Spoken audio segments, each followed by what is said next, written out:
In India lived a noble lord, whose riches were beyond compare. He was the darling of his parents, and of his estate the only heir. Oh, he had gold and he had silver, and he had houses of high degree, but he could never be contented until the voyage he had been to sea. He sailed east, he sailed west, until he came to the Turkish shore. There he was taken and put in prison, where he could neither see nor hear. For 7 long months he lay lamenting. He lay lamenting in iron chains. There happened to be a brisk young lady who released him out of his iron bands. The jailer had an only daughter, and a brisk young lady gave a sheep. As she was a-walking across the floor, she chanced Lord Bakeman for to see. She stole the keys of her father's prison, and vowed Lord Bakeman she would set free. She went unto the prison door, and opened it without delay. Have you got gold, have you got silver, and have you houses of high degree? What will you give to the lady fair, if she from bondage will set you free? Yes, I've got gold, and I have houses of high degree, and I'll give them all to the lady fair, if she from bondage will set me free. I do not want your gold nor silver, nor your houses of high degree. All I want for to make me happy, and all I crave is your fair body. Let us make a bargain and make it strong. For 7 long years it shall stand.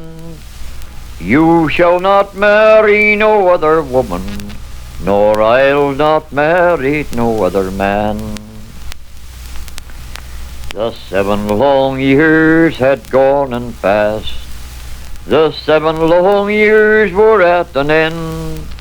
She packed up all her rich gay clothing, saying, now I'll go and seek a friend. She sailed east, she sailed west, until she came to the Indian shore. There she could never be contented, till for Lord Bakeman she did inquire. She inquired for Lord Bakeman's palace, at every corner of the street. She did inquire for Lord Bakeman's palace, of every person she chanced to meet. And when she came to Lord Bakeman's palace, she knocked so loud upon the ring, there was none so ready as the brisk young porter to arise and let this fair lady in. Oh, is this Lord Bakeman's palace, and is the Lord himself within? Oh yes, cries the brisk young porter, he and his new bride have just entered in. She wept, she wrung her hands, crying, alas, I am undone. I wished I was in my native country, across the seas there to remain.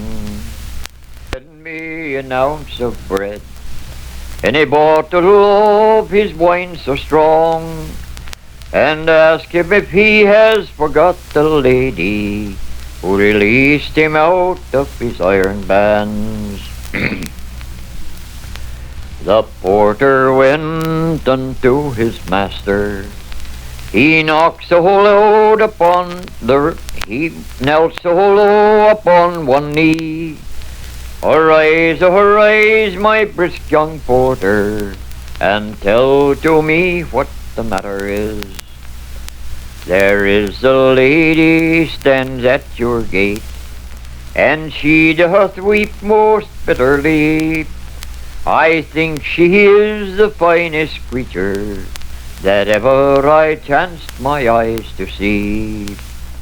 She's got more rings on her forefingers, and around her waist a diamond band. She's got more gold about her clothing than your bride and all her kins. She wants you to send her an ounce of bread and a bottle of your wine so strong, and ask you if you have forgot the lady who released you out of your iron bands.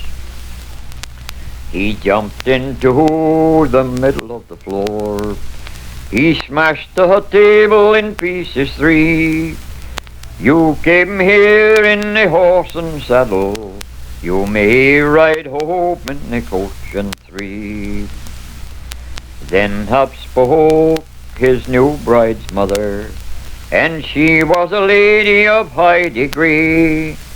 "'Tis you have married my only daughter. Well, she is no the worse for me. But since my fair one has arrived, a second wedding there shall be. Your daughter came on a horse and saddle. She may ride home in the coach and 3. He took this fair lady by the hand. He led her over the marble stones. He changed her name from Susanna Ferrier to be the wife of Lord Bakeman. He took her by the lily white hand. He led her through from room to room. He changed her name from Susanna Freeman to be the wife of Lord Bateman.